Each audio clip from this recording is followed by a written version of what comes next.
Chapter 10 new clothes.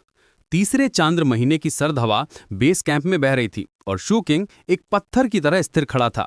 उसकी आंखें fat mountain के टेंट पर टिकी हुई थी, जैसे एक शिकारी अपने शिकार का इंतजार करता है। हर सांस के साथ उसके नथनों से भाप निकल रही थी, लेकिन उसका फोकस बिल्कुल भी नहीं हिला। हॉर्स 4 को मारने के बाद अब उसका अगला टारगेट साफ था। ये सिर्फ सर्वाइवल का मामला नहीं था, ये एक कैलकुलेटेड मूव था, एक चेस गेम में अगली चाल। इस डेंजरस वर्ल्ड में आपको हर पोटेंशियल एनिमी को एलिमिनेट करना पड़ता है, वरना वो आपको एलिमिनेट कर देंगे। ये हार्श रियलिटी थी जिसे शू किंग ने अपने पेनफुल एक्सपीरियंस से सीखा था। हर दिन यहाँ एक टेस्ट था, हर मोमेंट एक चैलेंज। जो लोग इस ट्रुथ को समझ नहीं पाते वो जल्दी ही इस वर्ल्ड से गायब हो जाते हैं। हवा में बर्फ के कण तैर रहे थे, जैसे टाइनी नीडल्स हों जो उसकी स्किन को पियर्स कर रहे हों। लेकिन शू किंग की कॉन्सेंट्रेशन टूटी नहीं। उसे पता था कि फैट माउंटेन एक डायरेक्ट थ्रेट है। अगर वो उसे जिंदा छोड़ देता तो बाद में ये उसके लिए खतरा बन सकता था। इस कैंप में र्यूमर्स तेजी से फैलते हैं, और अगर कोई ये जान जाए कि उसने हॉर्स 4 को मारा है तो वो टारगेट बन जाएगा। बेस कैंप के एटमॉस्फेयर हमेशा टेल्स रहती थी, लेकिन आज कुछ अलग था। हर शैडो में डेंजर लर्क कर रहा था, हर विस्पर में कॉन्स्पिरेसी छुपी हुई थी। शू किंग ने अपनी पोजीशन केयरफुली चूज की थी, एक ऐसी जगह जहां से वो फैट माउंटेन की हर मूवमेंट ऑब्जर्व कर सकता था, लेकिन खुद इनविजिबल रह सकता था। पिछली रात हॉर्स 4 के बिलोंगिंग्स को चेक करते समय शू किंग को एक ट्रेजर मिला था। लगभग 70 स्पिरिट कॉइन्स के साथ साथ कुछ व्हाइट बॉलसेस भी थे। ये कॉइन्स सिर्फ मनी नहीं थे, ये उसकी फ्रीडम थे, उसकी सिक्योरिटी थे। इस हार्श वर्ल्ड में रिसोर्सेज ही आपकी लाइफ और डेथ का फैसला करते हैं। जब उसने 2 बोलसेस कंज्यूम किए तो एक वार्म सेंसेशन उसके पूरे बॉडी में फैल गया। ये फीलिंग इनडिस्क्राइबेबल थी, जैसे थाउजेंड्स टाइनी फ्लेम्स उसकी वेन्स में डांस कर रहे हों। उसके म्यूटेशन ब्लॉचेस जो उसकी स्किन पर अगली मार्क्स की तरह फैले हुए थे, हील होने लगे। ये ब्लॉचेस उसके पास ट्रॉमा के रिमाइंडर्स थे, उसकी वीकनेस के सिंबल्स थे।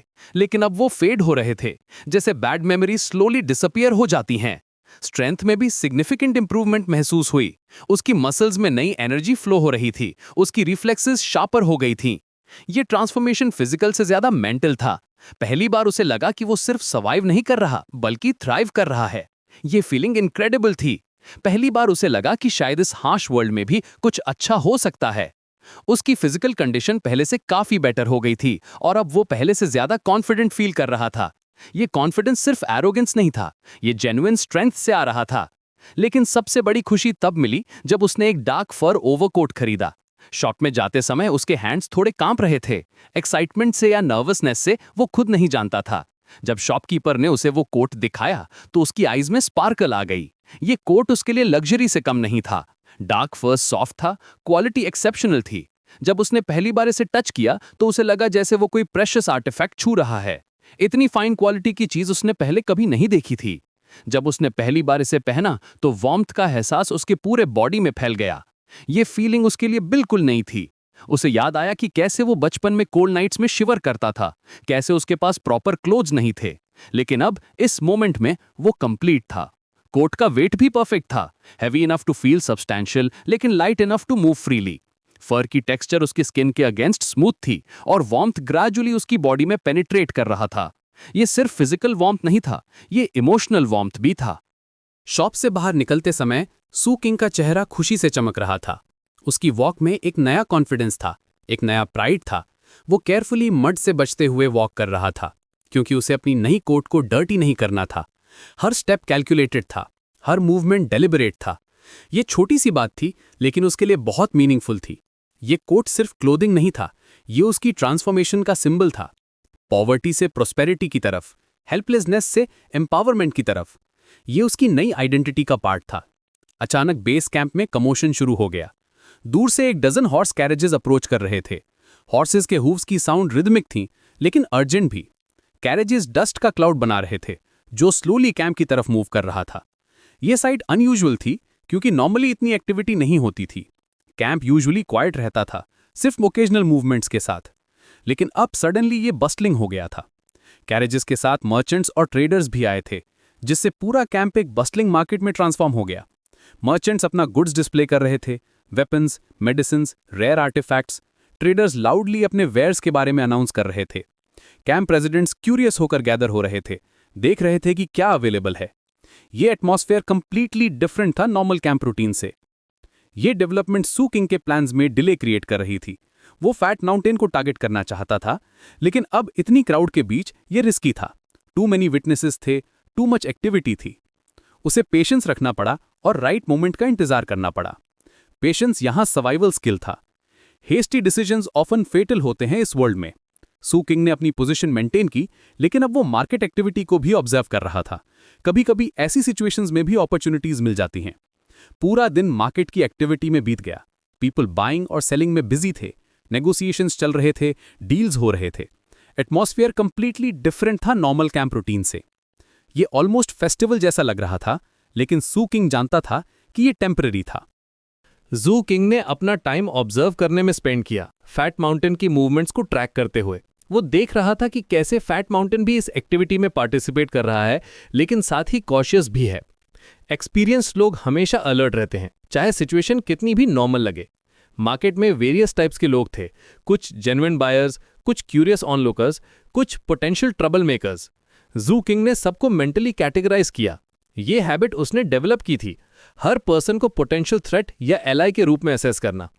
इवनिंग होते होते क्राउड कम होने लगी, मर्चेंट्स अपना गुड्स पैक कर रहे थे, ट्रेडर्स अपनी प्रॉफिट्स काउंट कर रहे थे, कैरेजेस वापस जाने की प्रेपरेशन कर रहे थे, और normal camp routine slowly restore हो रहा था। डस्ट सेटल हो रहा था, नॉइज लेवल कम हो रहा था। यही वो मोमेंट था जिसका जू किंग इंतजार कर रहा था। उसकी मसल्स टेंस हो गई, उसका माइंड शार्प हो गया। ये वो टाइम था जब कैंप वल्नरेबल होता है। ट्रांजिशन पीरियड्स में सिक्योरिटी गैप्स होते हैं। फैट माउंटेन भी इस सिचुएशन को सेंस कर रहा था। उसे पता था कि कोई उसे फॉलो कर रहा है। वो एक एक्सपीरियंस्ड पर्सन था और उसकी इंस्टिंक्ट्स उसे वार्निंग दे रही थी। सर्वाइवल इस वर्ल्ड में इंस्टिंक्ट्स पे डिपेंड करती है, और फैट माउंटेन की इंस्टिंक्ट्स शार्प थीं। फाइनली उसने डिसीजन लिया कि इस मैटर को फेस करना होगा। रनिंग अवे ऑप्शन नहीं था, ये वीकनेस का साइन होता। इस वर्ल्ड में वीकनेस फेटल होती है। बेटर था कि कन्फ्रंटेशन को अपने टर्म्स पे हैंडल करे। वो कैंप के आउटर रिंग की तरफ मूव करने लगा, जहां एरिया रिलेटिवली रिमोट था। ये एक स्ट्रैटेजिक मूव थी। अगर कोई कन्फ्रंटेशन होना है तो बेटर है कि ये आइसोलेटेड प्लेस पर हो। विटनेसेस कॉम्प्लिकेशंस क्रिएट करते हैं और ये मैटर पर्सनल था। आउटर रिंग का एरिया डिफरेंट था मेन कैंप से। यहाँ लाइटिंग कम थी, शैडोज ज्यादा थे, ग्राउंड अनइवन था और हाइडिंग स्पॉट्स अवेलेबल थे। ये टेरेन एडवांटेज या डिसएडवांटेज हो सकता था, डिपेंडिंग कि कैसे यूज करते हैं। जू किंग ने भी ये मूवमेंट नोटिस की। वो केयरफुली डिस्टेंस मेंटेन करते हुए फैट माउंटेन को फॉलो करने लगा। उसकी हार्ट बीट तेज हो रही थी, लेकिन उसका माइंड कंप्लीटली फोकस्ड था। ये वो मोमेंट था जिसके लिए वो पूरा दिन वेट कर रहा था। उसने अपनी ब्रीदिंग कंट्रोल की, अपनी मूवमेंट्स को साइलेंट बनाया। स्टेल्थ इंपॉर्टेंट था इस सिचुएशन में। एक रॉन्ग स्टेप, एक केयरलेस साउंड और एडवांटेज लॉस हो सकता था। उसने अपने पास एक्सपीरियंसेस से सीखा था कि पेशेंस और प्रिसिजन सक्सेस के कीज हैं। रिमोट एरिया पहुंचकर फैट माउंटेन सडनली रुक गया। उसने अपना हेड स्लाइटली टर्न किया, जैसे कोई साउंड सुनी हो। फिर वो स्लोली टर्न हुआ और एक्सक्यू चिंग की डायरेक्शन में देखा। उसकी आईज में कॉन्फिडेंस था, लेकिन कॉशन भी था। I realise yesterday that you are following me, उसने कहा। उसकी वॉइस में कॉन्फिडेंस था, वर्ड्स क्लियर थे, लेकिन थ्रेट भी था उनमें। ये स्टेटमेंट एक चैलेंज था, एक इन्विटेशन था कॉन्फ्रंटेशन के लिए। Step out into the open, fat mountain ने कंटिन्यू किया। This place is remote enough that it's easy to get rid of bodies here. If you don't face me now, the next time I will come after you with friends. ये threat clear था। Fat mountain जानता था कि ये matter resolve करना होगा। Delaying सिर्फ complications बढ़ाएगी। उसका टोन कॉन्फिडेंट था, जैसे वो ऑलरेडी विक्ट्री के बारे में श्योर हो। एक्सक्यू चिंग ने शैडो से बाहर स्टेप किया। उसका एक्सप्रेशन काम था, लेकिन उसकी मसल्स तैयार थीं। ये वो मोमेंट था जिसके लिए वो पूरा दिन वेट कर रहा था। उसकी नई कोट उसे वार्म दे रही थी, लेकिन अब वो उसे केयरफुली रिमूव करने लगा। हॉर्स फोर ने कोई सीक्रेट जॉब एक्सेप्ट नहीं किया। तुमने उससे मारा है ना? फैट माउंटेन ने अक्यूजिंगली कहा। I guess I underestimated you. उसकी वॉइस में सरप्राइज था, लेकिन रिस्पेक्ट भी। ये एक्नॉलेजमेंट था एक्सक्यू चिंग की कैपेबिलिटीज का। फैट माउंटेन की वॉइस में एक स्ट्रेंज सेटिस्फैक्शन थी। That's fine, I never liked horse four. If you hadn't killed him, I would have done it myself sooner or later. Therefore, I should be thanking you. ये revelation interesting था। ये दिखाता था कि इस world में alliances temporary होते हैं, लेकिन फिर उसका टोन थ्रेटनिंग हो गया। I couldn't care less that he is dead, except I happen to know his sack had something really amazing in it. And now you have it. ये real reason था confrontation का, grid, resources के लिए fight. ये revelation एक्सक्यूचिंग के लिए surprising नहीं था। उसे पता था कि ये कॉन्फ्रंटेशन इनएविटेबल था। लेकिन जो चीज़ उसे सरप्राइज कर रही थी वो था फैट माउंटेन का कॉन्फिडेंस लेवल। ये पर्सन क्लियरली एस्टिमेट कर रहा था उसकी एबिलिटीज़ को। अचानक फैट माउंटेन ने अपनी ट्रू पावर रिवील की। एनर्जी का वेव उसके बॉडी से एमिनेट हुआ। वो एक कल्टिवेटर था, थर्ड लेवल ऑफ ची कॉन्डेंसेशन। ये इन्फॉर्मेशन एक्सक्यूचिंग के लिए शॉकिंग थी, क्योंकि उसने पहले कभी किसी रियल कल्टिवेटर से फाइट नहीं की थी। कल्टीवेशन पावर का डिस्प्ले इंटिमिडेटिंग था। एयर में एनर्जी क्रैकल कर रही थी, ग्राउंड स्लाइटली वाइब्रेट हो रही थी। ये डेमोन्स्ट्रेशन था रियल पावर का, और ये क्लियर मैसेज था कि ये ऑर्डिनरी फाइट नहीं होने वाली। फैट माउंटेन ने अटैक लॉन्च किया। 2 विंगेड सेंटिपीड्स उसकी डायरेक्शन से फ्लाई करके आए। ये क्रीचर्स पॉइजनस थे और एक्सट्रीमली डेंजरस। उनकी विंग्स बजिंग साउंड क्रिएट कर रही थी और उनकी आईज में मलिशियस इंटेंट था। एक सेंटिपीड ज़्यू किंग के फेस के लगभग 7 इंचेस तक पहुंच गया। उसकी पॉइजनस फैंग्स क्लियरली विजिबल थीं और उसकी स्पीड इनक्रेडिबल थी। ये मोमेंट क्रिटिकल था। एक रॉन्ग मूव और पॉइजन उसके सिस्टम में एंटर हो जाएगा, लेकिन ज़्यू किंग की स्पीड इनक्रेडिबल थी। उसने लाइटनिंग फास्ट मूवमेंट के साथ सेंटिपीड्स को डॉज किया। उसकी बॉडी फ्लूइड मोशन में मूव कर रही थी, जैसे वो डांस कर रहा हो। वाइट बोलसिस का इफेक्ट क्लियरली विजिबल था उसकी एनहांस्ड रिफ्लेक्सेस में। उसने काउंटर अटैक लॉन्च किया। उसकी स्ट्रेंथ, जो वाइट बोलसिस की वजह से इन्हांस हुई थी, अब फुल डिस्प्ले में थी। उसका पंच प्रिसाइज था, पावरफुल था। फैट माउंटेन को यह एक्सपेक्ट नहीं था कि ज़्यू किंग इतनी स्पीड और स्ट्रेंथ डेमोन्स्ट्रेट करेगा। फाइट इंटेंस और फास्ट पेस था। दोनों ओपोनेंट्स स्किल्ड थे, दोनों डिटर्मिन्ड थे, लेकिन ज़्यू किंग की एजिलिटी सुपीरियर थी। उसकी मूवमेंट्स अनप्रेडिक्टेबल थीं, उसके अटैक्स कैलकुलेटेड थे। फैट माउंटेन ने अपनी सारी टेक्निक्स यूज की, लेकिन ज़्यू किंग हर अटैक को काउंटर कर रहा था। ये उसका पहला डायरेक्ट कॉम्बैट एनकाउंटर था किसी कल्टिवेटर के साथ, लेकिन उसका परफॉर्मेंस आउटस्टैंडिंग था। उसकी ट्रेनिंग, उसकी सर्वाइवल इंस्टिंक्ट्स और इन्हांस्ड फिजिकल कंडीशन, सब कुछ परफेक्टली कंबाइन हो रहा था। फाइनल मोमेंट में ज़्यू किंग ने डिसाइसिव ब्लो डिलीवर किया। उसका अटैक प्रिसाइज था, पावरफुल था और कंप्लीटली अनएक्सपेक्टेड था। फैट माउंटेन की डिफीट स्विफ्ट और कंप्लीट थी। वो ग्राउंड पर गिर गया, उसकी सारी कॉन्फिडेंस क्रश हो गई। फाइट के बाद ज़्यू किंग ने एफिशिएंटली फैट माउंटेन की बॉडी को डिस्पोज किया। उसकी मूवमेंट्स मेथोडिकल थीं, प्रोफेशनल थीं। उसने उसके बिलोंगिंग्स भी चेक किए और एक हाफ क्रश्ड एम्बर मिला, जिसमें एक स्कॉर्पियन टेल था। ये आइटम मिस्टीरियस था, लेकिन वैल्यूएबल लग रहा था। पूरे टाइम मास्टर 7 ऊपर से ऑब्जर्व कर रहा था। उसकी आईज ज़्यू किंग की हर मूवमेंट को ट्रैक कर रही थी। फाइट देखकर उसे ज़्यू किंग की ट्रू कैपेबिलिटीज का अंदाजा हो गया था। ये यंग मैन ऑर्डिनरी नहीं था। लेकिन जो चीज मास्टर 7 को सबसे इंटरेस्टिंग लगी वो था शू चिंग का बिहेवियर उसकी नई कोट के साथ। फाइट से पहले उसने केयरफुली अपनी कोट को सेफ प्लेस पर रख दिया था। ये डिटेल सीमिंगली स्मॉल थी, लेकिन बहुत रिवीलिंग थी। मास्टर 7 को समझ आ गया कि ये बिहेवियर शू चिंग के पास्ट ट्रॉमा से कनेक्टेड था। आई गेट इट, उसने अपने माइंड में थॉट किया। The kid didn't want to get blood on his new clothes. He is been traumatised by living in poverty and can't bear to ruin his new outfit. ये realisation master 7 के लिए आई opening था। उसे पता चल गया कि शू चिंग की अटैचमेंट उसकी नई क्लोथ्स के साथ सिर्फ मटेरियल नहीं थी, ये इमोशनल थी। ये उसके डिफिकल्ट पास्ट का रिफ्लेक्शन था, उसकी डीप सीटेड इनसिक्योरिटीज का मैनिफेस्टेशन था। फाइट कंप्लीट होने के बाद शू चिंग ने अपनी कोट वापस पहनी। उसका एक्सप्रेशन सैटिस्फाइड था, लेकिन उसमें कोई एरोगेंस नहीं था। वो जानता था कि यह सिर्फ शुरुआत थी। इस वर्ल्ड में हर विक्ट्री टेम्पररी होती है, हर अचीवमेंट नेक्स्ट चैलेंज का गेटवे होता है।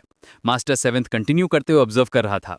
Just as I predicted, the little wolf pup is on a killing spree. Now I am very curious to see how he performs when he goes into the nearby forbidden region. ये comment शू चिंग के future के लिए ominous था। Master 7 को पता था कि आने वाले चैलेंजेस और भी डिफिकल्ट होंगे। फॉरबिडन रीजन का मेंशन इंडिकेट करता था कि शू चिंग की जर्नी अभी भी बिगनिंग स्टेज पर है, लेकिन आज के परफॉर्मेंस से उसे कॉन्फिडेंस था कि शू चिंग हैंडल कर सकेगा। इस यंग मैन में कुछ स्पेशल क्वालिटी थी, रेजिलियंस, एडेप्टेबिलिटी और रूथलेस प्रैग्मेटिज्म। ये क्वालिटीज इस हार्श वर्ल्ड में सर्वाइवल के लिए एसेंशियल थी। कैंप में वापस जाते समय शू चिंग का माइंड ऑलरेडी नेक्स्ट स्टेप्स पर फोकस कर रहा था। उसे पता था कि इस वर्ल्ड में सर्वाइवल के लिए कांस्टेंट विजिलेंस और रूथलेस प्रैग्मेटिज्म जरूरी है। आज की विक्ट्री एक माइलस्टोन थी, लेकिन जर्नी अभी भी कंटिन्यू थी। उसकी नई कोट उसे वार्मथ दे रही थी, लेकिन ये सिर्फ फिजिकल वार्मथ नहीं था, ये उसके लिए एक सिंबल था, एक नई बिगिनिंग का, एक बेटर लाइफ का। हालांकि वो जानता था कि ये जर्नी अभी भी डेंजरस है, लेकिन अब उसके पास होप था। नाइट के डार्कनेस में ज़ू किंग अपने टेंट की तरफ वॉक कर रहा था। उसके स्टेप्स कॉन्फिडेंट थे, लेकिन कॉशियस भी। आज का एक्सपीरियंस उसे बहुत कुछ सिखा गया था, अपनी स्ट्रेंथ के बारे में, अपनी कैपेबिलिटीज के बारे में और सबसे इम्पॉर्टेंट अपनी सर्वाइवल इंस्टिंक्ट्स के बारे में। हर शैडो में पोटेंशियल डेंजर था, हर साउंड में पॉसिबल थ्रेट थी, लेकिन अब ज़ू किंग बेटर इक्विप था इन चैलेंजेस को हैंडल करने के लिए। उसकी एनहांस्ड फिजिकल कंडीशन, उसकी प्रूवन कॉम्बैट स्किल्स और उसकी स्ट्रेटेजिक थिंकिंग, ये सब उसके सर्वाइवल टूलकिट का पार्ट थे। मास्टर सेवेंथ का ऑब्जर्वेशन कंटिन्यू था। वो जानता था कि ज़ू किंग एक यूनिक इंडिविजुअल है, कोई ऑर्डिनरी पर्सन नहीं है। उसमें कुछ स्पेशल क्वालिटी है जो उसे इस हार्श वर्ल्ड में सर्वाइव करने में हेल्प कर रही है। ये क्वालिटी रेयर थी और मास्टर सेवेंथ को क्यूरियोसिटी थी कि ये कैसे डेवलप होगी। आने वाले दिन में ज़ू किंग को और भी चैलेंजेस फेस करने होंगे। फॉरबिडन रीजन का मेंशन मास्टर सेवेंथ ने किया था, जो इंडिकेट करता है कि उसकी जर्नी अभी भी शुरुआत में है। लेकिन आज के इवेंट्स ने प्रूव कर दिया है कि वो रेडी है व्हाटएवर कम्स नेक्स्ट के लिए। उसकी नई कोट सिर्फ क्लोथ्स नहीं थी, ये उसकी ट्रांसफॉर्मेशन का सिंबल थी। पॉवर्टी से कंफर्ट की तरफ, वीकनेस से स्ट्रेंथ की तरफ, अनसर्टेनिटी से कॉन्फिडेंस की तरफ। ये जर्नी कंटिन्यू होगी, लेकिन अब वो बेटर इक्विप्ड है मेंटली और फिजिकली दोनों तरह से। इस कोल्ड नाइट में जब ज़ू किंग अपने टेंट में रेस्ट कर रहा था, उसे पता था कि कल फिर नए चैलेंजेस होंगे, लेकिन आज के विक्ट्री ने उसे कॉन्फिडेंस दिया था कि वो हैंडल कर सकता है जो भी आए। उसकी कोट उसे वार्म रख रही थी और उसकी एनहांस स्ट्रेंथ उसे सिक्योर फील करा रही थी। मास्टर सेवेंथ भी अपनी ऑब्जर्वेशंस कंप्लीट करके वापस जा रहा था। उसके माइंड में ज़ू किंग के बारे में नए थॉट्स आ रहे थे। ये यंग मैन डेफिनेटली कुछ स्पेशल है और फ्यूचर में इसकी परफॉर्मेंस देखना इंटरेस्टिंग होगा। फॉरबिडन रीजन में जो चैलेंजेस होंगे वो इसकी ट्रू पोटेंशियल को रिवील करेंगे। चैप्टर 10 का एंड इस नोट पर होता है कि ज़ू किंग ने एक इंपॉर्टेंट माइलस्टोन अचीव किया है। उसने अपना पहला रियल कल्टीवेटर डिफीट किया है, अपनी ट्रू कैपेबिलिटीज डिस्कवर की हैं और सबसे इंपॉर्टेंट, अपने पास्ट ट्रॉमा को ओवरकम करने की डायरेक्शन में स्टेप लिया है। ये स्टोरी सर्वाइवल और सेल्फ प्रिजर्वेशन के थीम्स को हाईलाइट करती है। साथ ही ये भी दिखाती है कि कैसे स्मॉल कंफर्ट्स भी किसी के लिए लाइफ चेंजिंग हो सकते हैं। ज़ू किंग की जर्नी कंटिन्यू होगी, लेकिन अब वो स्ट्रॉन्गर और मोर कॉन्फिडेंट है। उसकी नई कोट सिर्फ क्लोथिंग नहीं है, ये उसकी नई आइडेंटिटी का सिंबल है, उसकी ट्रांसफॉर्मेशन का प्रूफ है।